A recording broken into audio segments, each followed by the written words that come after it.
मैंने गृह मंत्री जी से टाइम मांगा है कि भाई इस मामले के अंदर गुजरात सरकार इस केस को सीबीआई को रेफर करे।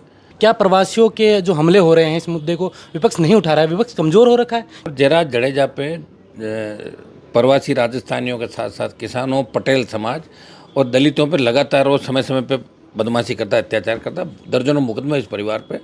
तो ऐसे गैंगस्टर को, माफिया को सलाखों के पीछे डालना चाहिए। सोमवार को इस मामले में हम प्रयास करेंगे।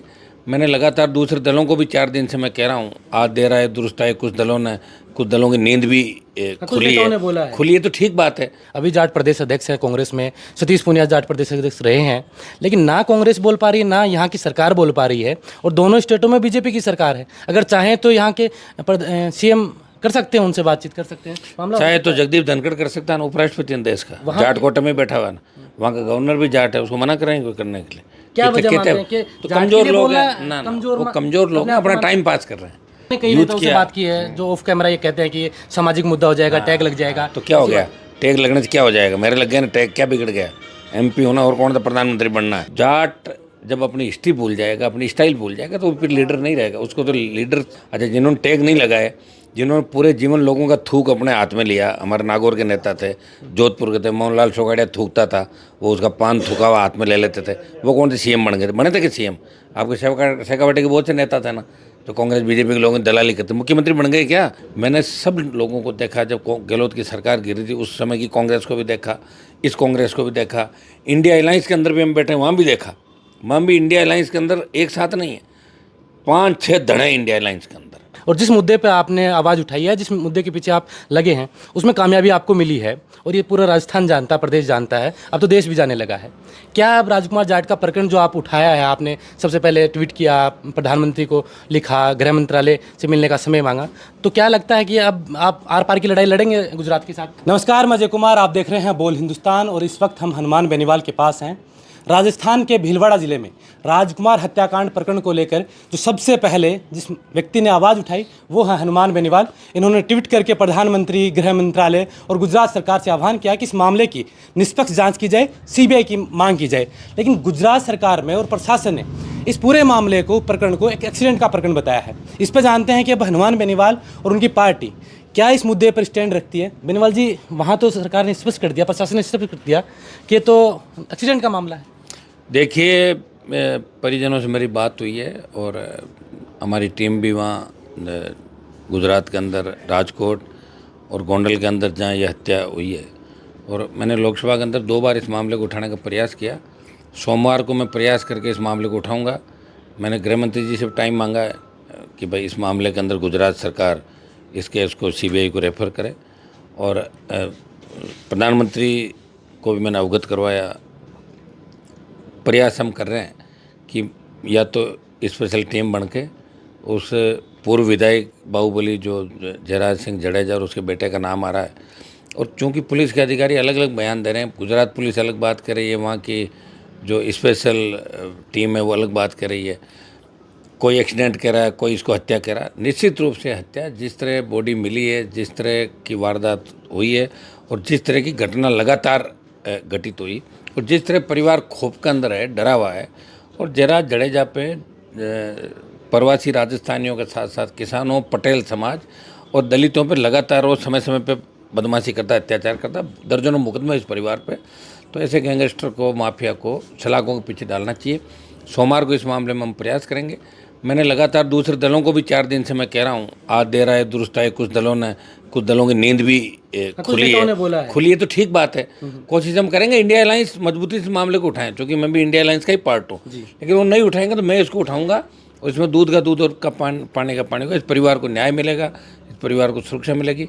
कल भीलवाड़ा के अंदर जहाँ उसका पैतृक गाँव है, वहाँ हमारे नौजवान, कल पूरी टीम जो वहाँ पर आए थे, ये सारी टीमें अलग अलग जो मोर्चे, संयुक्त मोर्चे के नाम से ये भीलवाड़ा कलेक्ट्रेट पर प्रदर्शन करें। आरएलपी की टीम भी वहाँ जाएंगे, नौजवान।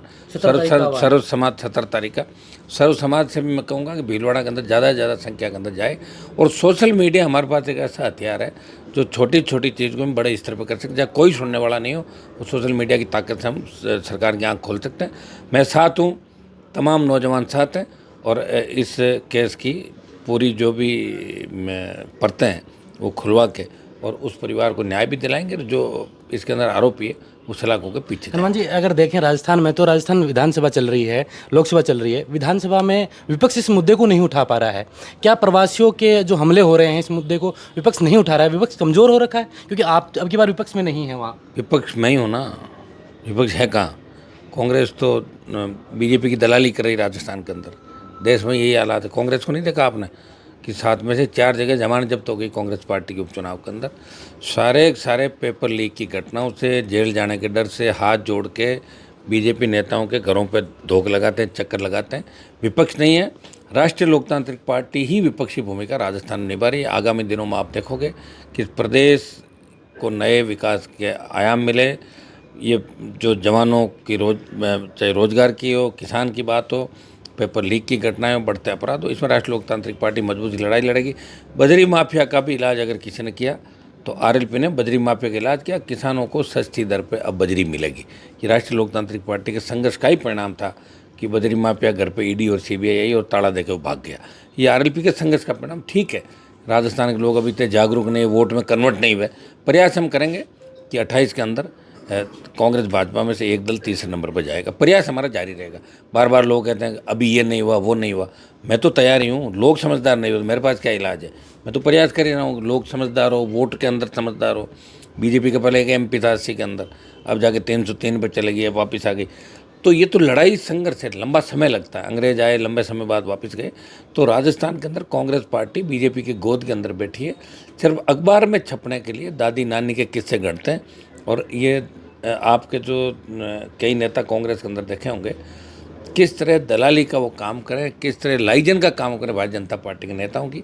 मैंने सब लोगों को देखा, जब गहलोत की सरकार गिरी थी उस समय की कांग्रेस को भी देखा, इस कांग्रेस को भी देखा, इंडिया अलायंस के अंदर भी हम बैठे वहाँ भी देखा। वहाँ भी इंडिया अलायंस के अंदर एक साथ नहीं है, 5-6 धड़े इंडिया अलायंस के अंदर। आप बताएं मुझे, अरे कहाँ है विपक्ष? हमारे जैसे लोग हैं जो ईडी सीबीआई इन लोग चीज़ों से नहीं डरते। बड़े लोग हैं वो इन चीज़ों से डरते हैं, लड़ाई नहीं लड़ सकते। एक तरीके से देखें तो आप पर बार बार विपक्ष के लोग जाट समाज के नेता होने का आरोप लगाते हैं कि आप एक ही समाज के नेता हैं। लेकिन दोनों मुख्य पार्टियों में अभी जाट प्रदेश अध्यक्ष है कांग्रेस में, सतीश पूनिया जाट प्रदेश अध्यक्ष रहे हैं, लेकिन ना कांग्रेस बोल पा रही है, ना यहाँ की सरकार बोल पा रही है। और दोनों स्टेटों में बीजेपी की सरकार है। अगर चाहें तो यहाँ के सीएम कर सकते हैं, उनसे बातचीत कर सकते हैं। मामला चाहे तो जगदीप धनखड़ कर सकता है ना, उपराष्ट्रपति देश का, जाट कोटे में बैठा हुआ है ना, वहाँ का गवर्नर भी जाट है, उसको मना करेंगे करने के लिए?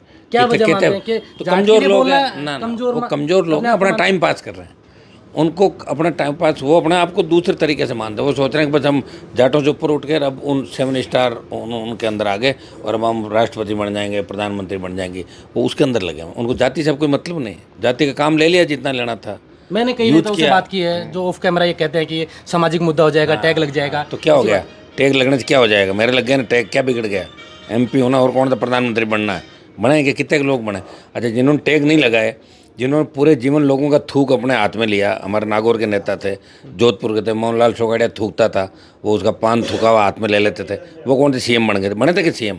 आपके शेखावटी के बहुत से नेता थे ना जो कांग्रेस बीजेपी के लोगों की दलाली करते, मुख्यमंत्री बन गए क्या? ऐसे नहीं बन सकता मुख्यमंत्री। जाट जब अपनी हिस्ट्री भूल जाएगा, अपनी स्टाइल भूल जाएगा तो फिर लीडर नहीं रहेगा। उसको तो लीडरशिप उसकी जब ही मानी जाएगी जब अपनी कौम के साथ साथ शोषित पीड़ित दलित। मैंने लोकसभा के अंदर कहा कि जाट हाईकोर्ट जज होने चाहिए, मुसलमान, मेघवाल, यादव, गुजर, मीणा बने, मुस्लिम बने, जाट भी बन रहे हैं। तो लड़ रहा हो ना, क्या हो गया? लड़ते लड़ते हार भी जाएंगे तो क्या फ़र्क पड़ जाएगा? नाम तो रहेगा। एक चीज़ अगर देखें, जब से आप सक्रिय राजनीति में आए हैं, स्टूडेंट पॉलिटिक्स से, और जिस मुद्दे पे आपने आवाज़ उठाई है, जिस मुद्दे के पीछे आप लगे हैं, उसमें कामयाबी आपको मिली है और ये पूरा राजस्थान जानता, प्रदेश जानता है, अब तो देश भी जाने लगा है। क्या अब राजकुमार जाट का प्रकरण जो आप उठाया है, आपने सबसे पहले ट्वीट किया, प्रधानमंत्री को लिखा, गृह मंत्रालय से मिलने का समय मांगा, तो क्या लगता है कि अब आप आर पार की लड़ाई लड़ेंगे गुजरात के साथ? लड़ी लेन, लड़ाई तो हो ही गई चालू, और क्या होती? अभी शुरुआती तो होती लड़ाई, शुरुआत के बाद फिर बाकी हथियार लास्ट में चलते हैं लड़ाई के अंदर। जो शुरुआती लड़ाई है, पार्लियामेंट के अंदर बोलने के बाद टाइम भी मिलेगा और इसमें न्याय दिलाएंगे इस परिवार को निश्चित रूप से। अभी अगर देखें तो ताज़ा में एक्सीडेंट में एक बस ड्राइवर का नाम आया है और वहाँ के मीडिया वालों से हमने बातचीत की तो बता रहे हैं कि ऐसे प्रकरणों में ये पहले भी मदद करता आया है। तो क्या आपको भी लगा आपके सूत्रों के हिसाब से कि ये उनसे मिला हुआ है या पहले? कौन? जो बस ड्राइवर का नाम आया है वो तो सीबीआई या स्पेशल जांच जो भी होगी उसके अंदर दूध का दूध और पानी का पानी हो जाएगा। वो तो जो भी पर्दे के पीछे लोग सब आगे आएंगे, वो सलाखों के पीछे एक आखिरी बात, वहाँ अभी तक एफआईआर दर्ज नहीं हुई है उस विधायक के नाम पर। उनका पिता बार बार कह रहा है कि मेरे बेटे के साथ ये प्रकरण हुआ है, मारपीट का प्रकरण तो हुआ है कम से कम, और वो तो मानते हैं, पुलिस भी मानती है कि हाँ झड़प हुई थी, और लेकिन एफआईआर दर्ज नहीं हुई। तो इसके ऊपर एफआईआर भी दर्ज हो जाएगी, सीबीआई के अंदर ट्रांसफ़र भी हो जाएगा, और जो जो आरोपी हो सलाखों के पीछे जाएंगे। अब 17 तारीख के प्रकरण जो प्रदर्शन है उनको लेकर आप, वो तो भीलवाड़ा के अंदर प्रदर्शन है, 17 तारीख लोग जाएंगे हज़ारों की तादाद में। लोकसभा के अंदर भी मामला पुरजोर तरीके से उठाएंगे सोमवार को। बिल्कुल, ये थे हनुमान बेनीवाल जो राजकुमार हत्याकांड प्रकरण को लेकर जनता से आह्वान किया है कि 17 तारीख को भीलवाड़ा पे इनकी पार्टी के लोग, तमाम लोग वहाँ प्रदर्शन करने जाएंगे और लोकसभा में इस मुद्दे को वो उठाएंगे। पहले ट्वीट के माध्यम से इन्होंने सरकार से आह्वान किया, वहाँ के राज्य गृह मंत्री से आह्वान किया, सबसे आह्वान कर चुके हैं, और ज़रूरत पड़ी तो सड़कों पर लड़ने के लिए हनुमान बेनीवाल तैयार है। आप देख रहे थे बोल हिंदुस्तान में अजय कुमार, नमस्कार।